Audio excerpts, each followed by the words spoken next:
Welcome friends. আজকে আমি এই ভিডিওতে তিনটি কোর্ট কেস নিয়ে আলোচনা করব, যেটি শিক্ষক, শিক্ষাকর্মী এবং রাজ্য সরকারি কর্মী প্রত্যেকের দরকার। প্রথম কেসটি অবশ্য রাজ্য সরকারি কর্মীদের বিষয় নয়, এটি স্কুল সার্ভিস কমিশনের অ্যাডমিনিস্ট্রেটিভ ট্রান্সফার বা 10C যেটা ইন্ট্রোডিউস করেছিল, সেটি নিয়ে আপনার কলকাতা হাইকোর্টে মামলা হয়েছিল এবং কলকাতা হাইকোর্টের division bench honourable justice Harish Tandon এবং প্রসেনজিৎ বিশ্বাস গত 27 জুলাই 2023 10Cকে ইন্টার ভাইরেস ঘোষণা করে, অর্থাৎ এক কথায় 10C বৈধ। সেই রায়কে চ্যালেঞ্জ করে secondary teachers and employees association তারা সুপ্রিম কোর্টে মামলা করে। সুপ্রিম কোর্ট গত 26 সেপ্টেম্বর 2024 কিন্তু সেই এসএলপি খারিজ করে দেয়, অর্থাৎ হাইকোর্টের রায় তারা ইন্টারফেয়ার করবে না এমনটাই বলেছিল, অর্থাৎ হাইকোর্টের রায়টাই বলবৎ রেখেছিল। তারপরেও কিন্তু সেকেন্ডারি টিচার্স অ্যান্ড এমপ্লয়িজ অ্যাসোসিয়েশনের পক্ষ থেকে রিভিউ পিটিশন দাখিল করা হয় সুপ্রিম কোর্টে। এবার সেই রিভিউ রায়টা নিয়ে আমি আলোচনা করব। সেই রিভিউর রায় আপনার পাশ করা হয়েছে গত 2 এপ্রিল 2025, আপনারা দেখতেই পাচ্ছেন। এবং সেখানে যেটা বলা হচ্ছে যে আমরা এই যে রিভিউর যে রিভিউ পিটিশন, সেটাকে আমরা কেয়ারফুলি পর্যালোচনা করেছি। সেখানে যে বক্তব্য রাখা হয়েছে এবং তাদের যে 26 সেপ্টেম্বর 2024 জাজমেন্ট, সেটাকে আপনার পরিবর্তন করার কিন্তু কোনো কারণ তারা খুঁজে পাননি, এবং যে কারণে দি রিভিউ পিটিশন আর অ্যাকর্ডিংলি ডিসমিসড, অর্থাৎ সোজা কথা বলতে গেলে রিভিউ পিটিশন খারিজ হয়ে গেছে।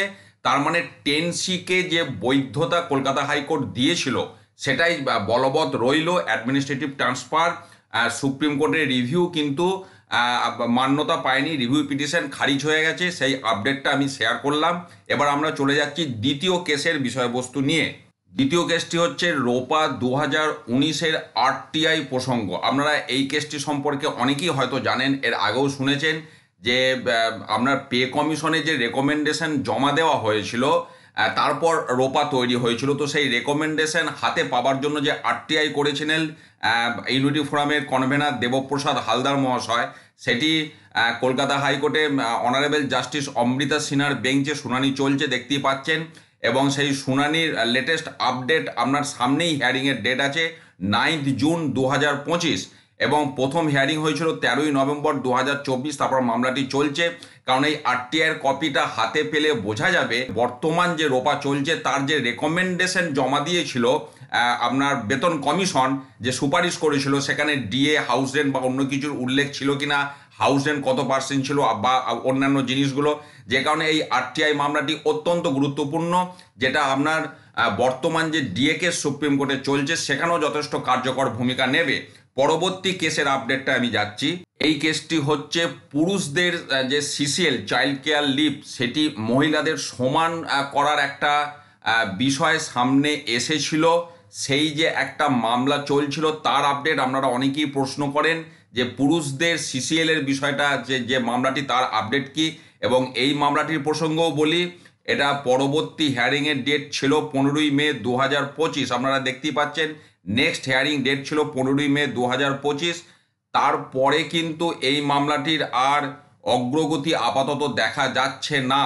15 মে তারিখ পার হয়ে গেছে আমরা জানি। তো এর পরবর্তী হিয়ারিংয়ের ডেটও এখানে সামনে কিন্তু আসেনি।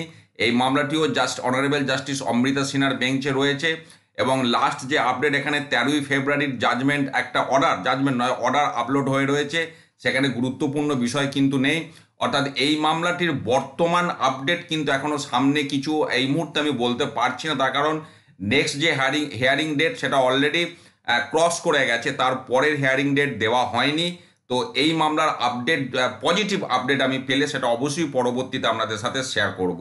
ভালো থাকুন, সুস্থ থাকুন, ধন্যবাদ।